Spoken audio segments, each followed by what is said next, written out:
replied coolly, but I'll manage. You sure? I just hate seeing talented people dragged into scandals. Funny, she said, since you seem to be the one feeding them. He laughed. Sharp. I like that. Just be careful with Min-jun. He's got a lot on the line, and you might end up being collateral damage. She hung up without answering, anger flaring. But beneath it, worry stirred. Was Ethan right? Could she really fit into Min-jun's complicated world without getting burned? That night, she received another message from Min-jun. Ignore the noise. I'll protect what matters. She stared at the words, her pulse steadying. For reasons she couldn't explain, she believed him. The ocean breeze did little to cool Min-jun's restless mood. He stood by the hotel balcony, phone pressed to his ear, while the sound of his grandmother's voice filled the morning air like a thundercloud. Min-jun, what have you done? Her tone was sharp, controlled, but beneath it he heard disappointment, the kind that sliced deeper than anger. Good morning to you too, Halmione, he said quietly. You've seen the articles, I assume. Of course I've seen them. My phone hasn't stopped ringing since dawn. The board wants to know if you're distracted again. He rubbed the bridge of his nose. It was one dinner, not a scandal. One dinner can become a scandal when you're calling Min-jun. The press doesn't care if she's a colleague or a... She paused, clearly searching for a word polite enough to use. A friend. He sighed. I'll handle it. I'll handle it, she repeated. That's what you said last time, and the time before that. I'm flying in tonight. We will talk. Before he could protest, the line went dead. Down in the cafe, Aaliyah stirred her cappuccino, scrolling through yet another gossip article on her phone. She hated how invasive it felt, how people she'd never met were suddenly dissecting her smile, her dress, the angle of her face under restaurant lights. When Min-jun walked in, dressed simply in a white shirt and dark jeans, she almost didn't recognize him. He looked tired. Human. Rough night, she asked. Let's call it a character-building morning. He sat across from her, setting down his phone. My grandmother's on her way. Aaliyah blinked. From Korea? Yes. Which means I have about 12 hours to prepare for a Category 5 emotional storm. Wow, she said softly. You're really close to her, aren't you? She raised me, he replied, tone gentler now. Everything I am, I owe to her. But she believes control keeps us safe. Feelings complicate things. Aaliyah smiled faintly. Then she and I are opposites. My mom always said feelings are what make life worth it. He looked at her, something unguarded flickering behind his eyes. I think your mother might have been right. Before either could say more, Jiho appeared at the door. Sir, Mrs. Kang's flight just landed early. She's on her way here. Min-jun froze. Now. Yes, sir. Aaliyah glanced between them, nervous. Wait, she's coming here? He stood, buttoning his jacket, composure returning like armor. Apparently so. And she's not one for surprises she didn't plan herself. She tried to joke, though her pulse quickened. Guess I should hide the cracked laptop. But the look in his eyes told her this was no laughing matter. The moment Mrs. Kang entered the hotel lounge, the air seemed to tighten. Her presence wasn't loud or commanding, but it had weight, the kind that made conversations soften and waiters straighten their collars. She moved with the poise of someone who had built empires from silence and discipline. Min-jun rose immediately. Halmione, he greeted, bowing respectfully. Mrs. Kang's dark eyes studied him before her gaze swept around the room, finally landing on Aaliyah. And this, she said slowly, must be the young woman the entire internet seems to know by now. Aaliyah stood, smoothing her palms against her jeans before extending a hand. It's an honor to meet you, Mrs. Kang. For a breath too long, the older woman simply looked at her hand. Then, to Min-jun's relief, she took it, gently, but with curiosity glimmering beneath her restraint. You speak politely, she observed. That's rare these days. Good manners don't cost much, Aaliyah replied, offering a small, respectful smile. Something flickered in Mrs. Kang's expression, the faintest twitch at the corner of her mouth, like the shadow of approval. She gestured to the table. Sit. Let's not make a spectacle. They all took their seats. For a few seconds, only the soft clinking of teacups filled the space. The waitress poured jasmine tea, the fragrant steam rising between them like a veil. Mrs. Kang's voice was calm when she spoke again. Min-jun tells me you are a designer. Yes, ma'am. Freelance digital and spatial design. I'm finishing my degree soon. Ambitious, Mrs. Kang said. And what exactly do you design? Experiences, Aaliyah said after a brief pause. Spaces that make people feel something. My mother used to say beauty isn't in the object, it's in how it changes the air around you. The older woman lifted her eyes from her cup. Your mother was an artist? Yes, Aaliyah said softly. She passed away a few years ago, but I like to think she left a little of herself in my work. A long silence followed. The words seemed to settle in Mrs. Kang's chest, stirring something she didn't expect. When she finally spoke again, her tone had lost its edge. You remind me of someone, she said quietly. Min-jun's mother had that same way of speaking, gentle, but firm about what she believed. Min-jun glanced up, startled. His grandmother rarely mentioned his mother. Aaliyah smiled faintly. Then I'll take that as a compliment. Mrs. Kang looked at her grandson, her gaze narrowing slightly, not in disapproval, but as if reassessing him. You didn't tell me she had dignity, she murmured. Min-jun blinked. I wasn't aware I needed to. Apparently, you need to tell me many things, she said, taking another sip of tea. Then, unexpectedly, she turned back to Aaliyah. You understand the position my grandson is in, yes? The eyes on him, the expectations. Aaliyah nodded. I do. And I know how fast people can judge what they don't understand. Mrs. Kang tilted her head slightly, studying her. Yet you still meet him for dinner? I did, Aaliyah said evenly. Because he asked, not as a CEO, but as a person. I thought that mattered. The older woman held her gaze for a long moment. Then she set her cup down and exhaled softly. You have a steady heart, Miss Brooks. That's refreshing. The corner of Min-jun's mouth lifted, just a little. Mrs. Kang rose gracefully. We'll talk again, Min-jun, privately. She turned to Aaliyah. It was good to meet you. Please forgive an old woman's bluntness. Aaliyah stood as well. No offense taken, ma'am. It's been an honor. And for the first time that morning, Mrs. Kang's expression softened.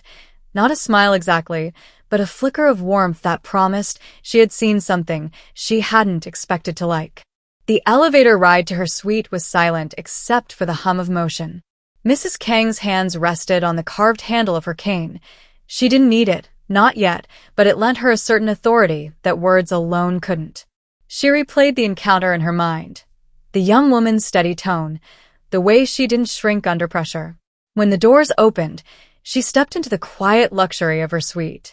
The city glittered beyond the window, sunlight breaking over the bay. She removed her gloves slowly, lost in thought. The elevator doors slid open to the hotel's rooftop terrace, and Aaliyah stepped out into the Florida night.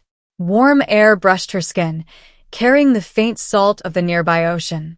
The sky was deep and endless, scattered with the glow of city lights that blurred into stars. Min-jun stood by the glass railing, jacket off, sleeves rolled to his elbows. His tie hung loose around his neck, a rare sign of him being human, not the polished CEO the world always saw. When he turned, his eyes softened immediately. How did it go? He asked quietly.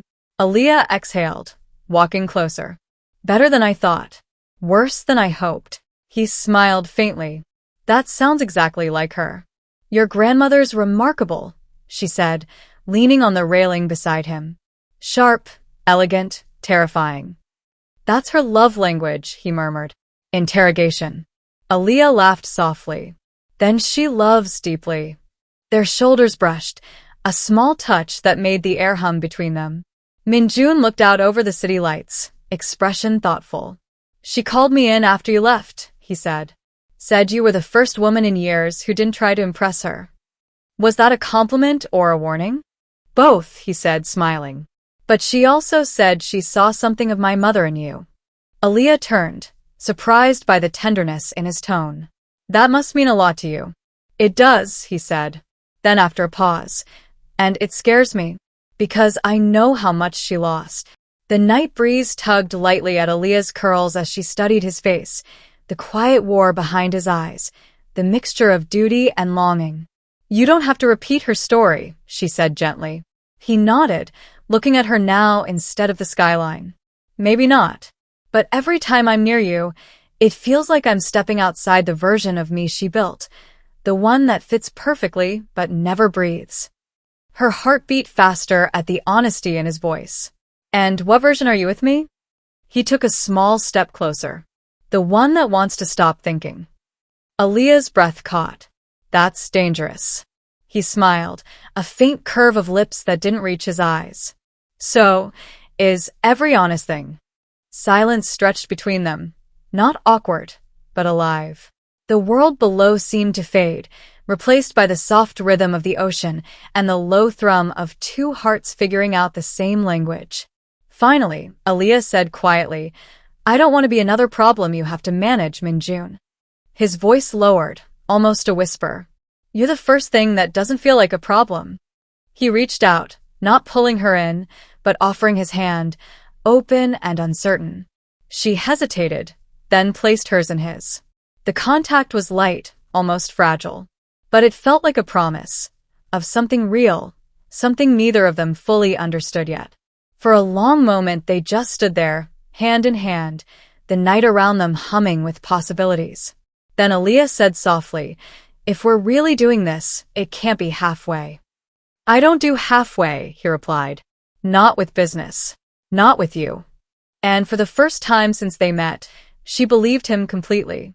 The night faded around them, and so did the walls they both carried, one built from fear of duty, the other from fear of not belonging. Neither crumbled yet, but for the first time, there was a door. The first light of morning slipped through the hotel's floor-to-ceiling windows, painting the suite in soft gold. The world outside was quiet, too early for the city to roar to life, too late for the night to claim it. Aaliyah stirred first, half buried under the crisp sheets. For a second, she didn't remember where she was. Then the faint hum of the ocean below, the soft scent of jasmine from the tea set on the nightstand, and the quiet rustle of papers nearby pulled her back to reality. Min-jun sat by the window, already dressed in a white shirt, sleeves rolled, hair still damp from a shower. He was reading, not a tablet or business report this time, but a thin paperback with a folded cover. You read actual books? She said, voice still thick with sleep. He looked up, smiling faintly. Only when I can't sleep. That must be often, she teased, sitting up and hugging her knees. Lately, less so. His gaze softened, and that one look made her feel weightless. Aaliyah smiled, brushing a stray curl from her face. I didn't think CEOs had mornings like this, quiet, slow, kind of normal. He chuckled, closing the book. We're not built for normal, apparently. My schedule's usually a series of alarms pretending to be my conscience. Well, she said, standing and padding barefoot to the table. You should let it rest for a bit. I'll make coffee. You'll find a machine that costs more than some cars over there, he said, nodding toward the sleek espresso setup. Perfect, she replied. I'm an artist, not an engineer. Wish me luck. He watched her as she fussed with the controls, pretending not to notice his gaze. But there was something different about him this morning, softer, unarmored. The tension that used to live in his shoulders seemed lighter, as though the previous night's conversation had opened something in him he didn't realize was locked. Aaliyah finally managed to coax the machine to life. The smell of coffee filled the room, warm and comforting. She handed him a cup and took a seat opposite, drawing her knees to her chest again. So, she said, what happens now? In what sense? In the sense that your grandmother's slowly making peace with me, your company is probably waiting for you to come back, and I'm still finishing my thesis on campus. He took a slow sip. Then we make both worlds fit. No more running between them. That easy, she said with a small laugh. No, he said, his smile fading into something more thoughtful. But simple and easy aren't the same thing. Their eyes met over the table, and the silence that followed wasn't awkward. It was settled. like both had finally exhaled after holding their breath for too long. Then his phone buzzed on the table, shattering the calm. He glanced at the screen. The smallest flicker of tension crossed his face before he turned it face down. "Work?" she asked. "Always," he said lightly. But his voice was just a little too careful. Aaliyah studied him, seeing the trace of worry behind his calm expression. "You don't have to protect me from whatever that is, you know." He met her gaze, then smiled. "Maybe I just want one morning without the world intruding." She nodded slowly. "Then let's deal it." He leaned back in his chair, and for a few more moments, they did exactly that. Sat in silence while the sun climbed higher, two people pretending that peace could last forever. But on the other side of that hotel door, the world was already shifting. Somewhere, a camera flash had caught them leaving the terrace together the night before. A single photo uploaded, a caption born, and by the time the day truly began, their names would no longer belong to them. The morning had stretched into late afternoon by the time Aaliyah returned to her apartment. She dropped her tote by the door, towed off her flats, and exhaled a deep breath that carried both contentment and disbelief. It still felt surreal. The rooftop, the warmth in his eyes, the quiet promise that had passed between them. She caught her reflection in the mirror by the entryway, tired eyes, messy curls, but a smile she hadn't worn in years. She brewed herself another cup of coffee, this time from her modest little machine that sputtered and hissed like an old friend. The hum of her laptop booting up filled the room, followed by the familiar blue glow of the screen. Her plan was simple: check her emails, sketch for a new freelance project, pretend for a few hours that her life wasn't standing at the edge of something unpredictable. She clicked open her browser and froze. A notification banner from her friend Mia popped up first. "Girl, tell me this isn't you," flushed face fire, followed by another from an old college group chat. "Spill the tea, Aaliyah, the CEO." Her fingers trembled slightly as she clicked the link Mia had sent. The article loaded with agonizing slowness. And there it was.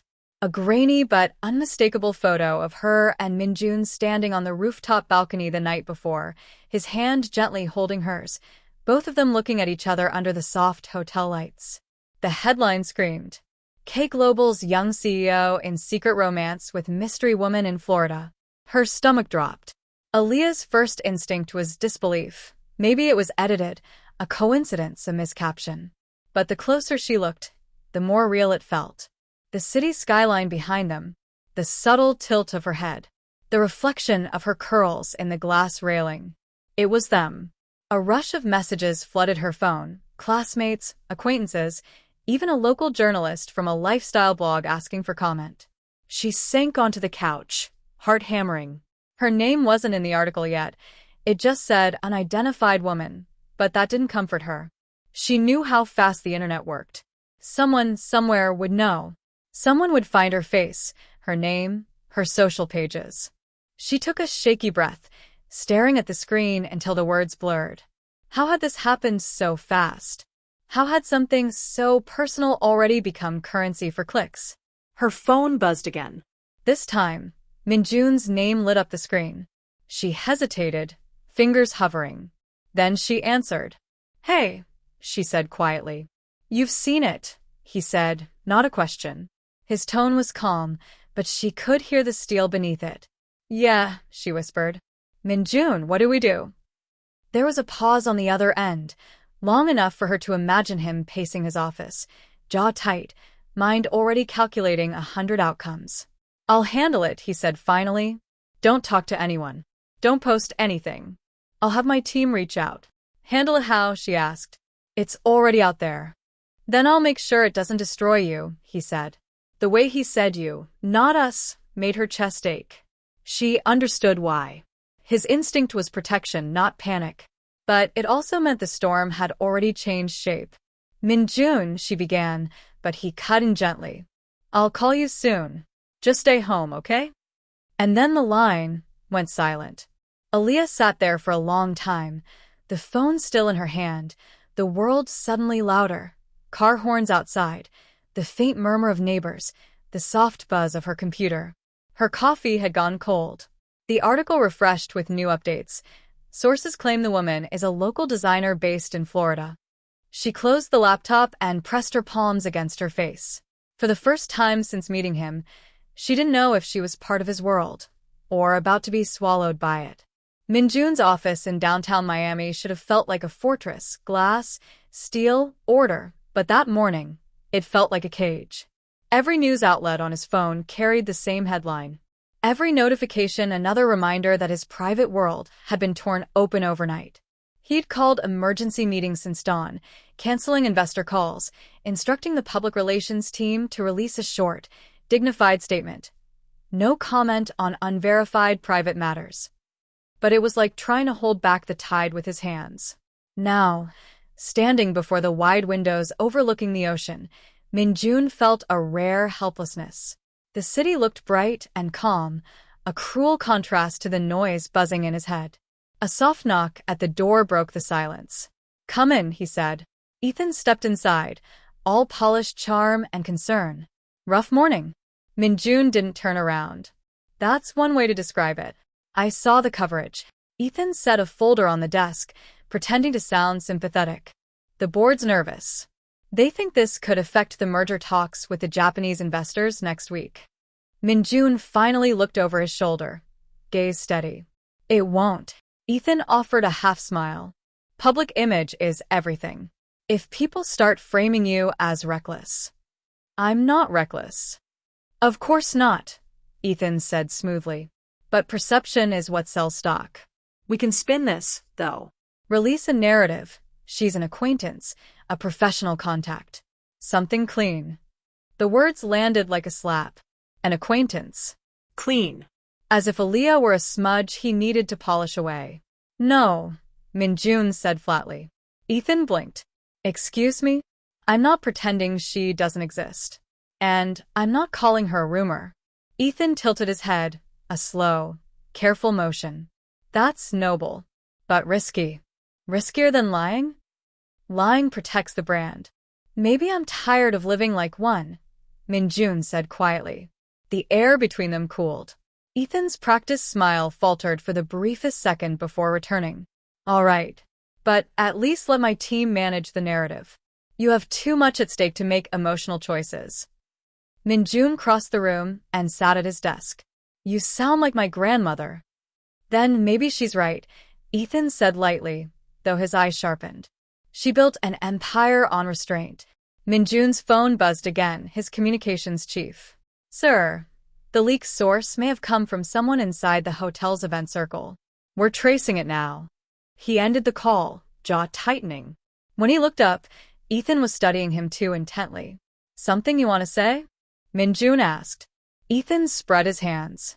"Only that I'm here to help. That's what friends are for, right?" The word friends lingered in the air like smoke. Min-jun nodded slowly. "Of course." But inside, something didn't sit right. The timing of Ethan's arrival, the calmness in his voice, the way he'd already prepared a solution before the problem even finished breaking.